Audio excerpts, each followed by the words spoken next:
This reading is taken from Luke chapter 23, verses 26 to 34.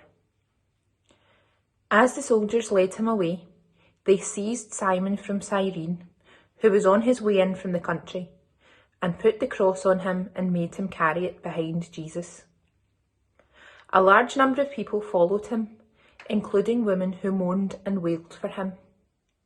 Jesus turned and said to them, "Daughters of Jerusalem, do not weep for me. Weep for yourselves and for your children. For the time will come when you will say, 'Blessed are the childless women, the wombs that never bore, and the breasts that never nursed.' Then they will say to the mountains, 'Fall on us,' and to the hills, 'Cover us.' For if people do these things when the tree is green, what will happen when it is dry?" 2 other men, both criminals, were also led out with him to be executed.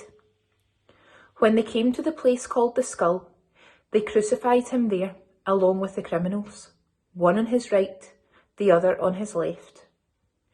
Jesus said, "Father, forgive them, for they do not know what they are doing." And they divided up his clothes by casting lots. 43. The people stood there watching while the Jewish leaders jeered at him.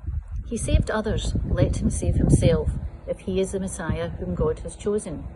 The soldiers also mocked him. They came up to him and offered him cheap wine, and he said, "Save yourself if you are the King of the Jews." Above him were written these words, "This is the King of the Jews." One of the criminals hanging there hurled insults at him. "Aren't you the Messiah? Save yourself and us."